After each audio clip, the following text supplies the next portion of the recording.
Sabi nila, hindi mo makukuha yung high top speed ng yung motor kapag nakastuck ka. Tara, samahan nyo ako mga dre. Andito nga pala tayo sa Mandaluyong. Dinayo ko yung RRJR. Sila kasi may mga proper tools pagdating sa pag-tuning ng panggilid mga dre. Ito nga pala si Bes. Sobrang lakas na ng dragging mga dre.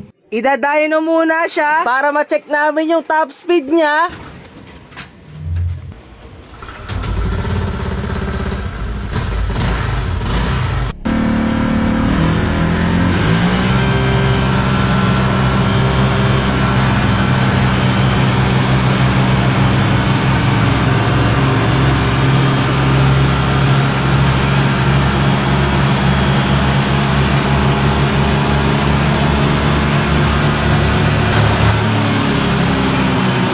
Honda Click 125 nga pala yung motor natin. Hanggang 118 lang. Dapat 125 yan. Pinabaklas ko na yung panggilid.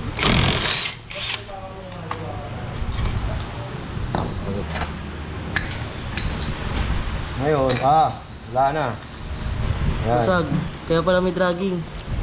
Hindi, mainit sir, mainit. Kaya ito, hindi naman nagkukos ng dragging to. Medyo mabagal yung speed ng takbo mo, kaya ganyan. Yung dragging dito lang sa clutch engage yun. Naka-regroove ka naman, okay naman yan. Ito lang, bola. Basag. Durog May nararamdaman na akong parang alon. Tapos ang nipis na ng clutch lining ko. Kailangan na talagang palitan to. Wala akong magagawa mga dre. Tayo.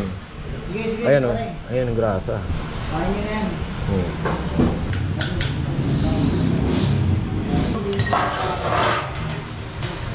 BT pulley set po namin pang click is 2.5 po. Clutch AC namin 180/50. Pang click ADB tsaka PCX na po. Ang clutch bell is 2,000. Pwede rin po sa click, pwede sa PCX. 475 click PCX na rin po. Sige, kabit na natin yan para makuha natin yung high top speed.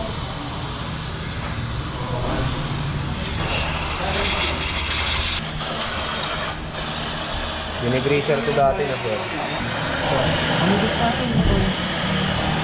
Mare-recommend ko nga talaga sa inyo si RRJR dahil nga pati belt kasama sa paghugas ng CBT.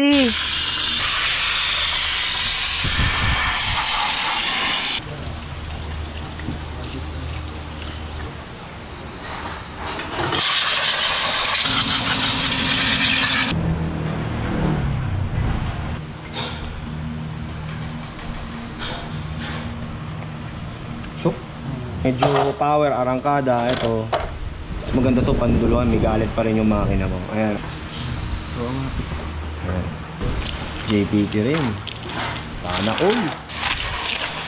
Or race use only. Okay. Pero pwede naman pan daily. Ayan na siya. Medyo matigas na siya. Compare sa stock. Tinimbang talaga para makita yung tamang timbang ng bola. Kung 11-12 yung nilagay natin bola is para sa dulo mo at arangkada kasi ngayon nag-racing pulley ka na, mas gusto kasi ng racing pulley ng JBT na magaan na bola. Ngayon, kinombination natin siya ng 12 grams and 11 grams.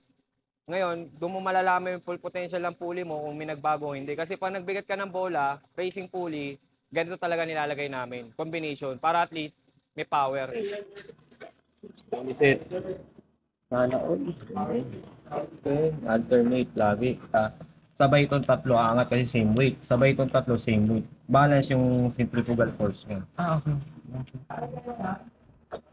Tanggalin na natin to kasi yung JBT pulley, yan meron na nito. Yan na siya. Sa stock kasi. Kumbaga nakaano na to. Okay. Sa stock kasi, ayan. Ibibigay na neto yung full potential ng makina mga dre.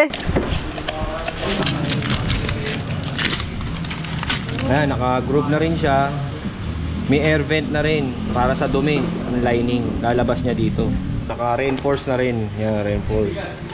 Lighten. Oh.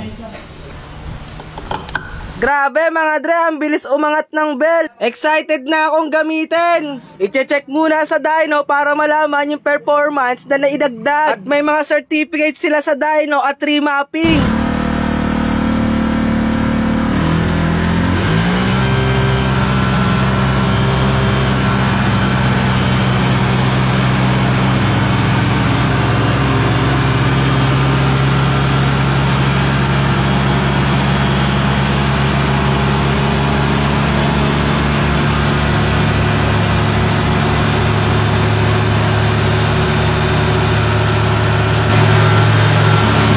Grabe, sinagad niya yung top speed mga dre.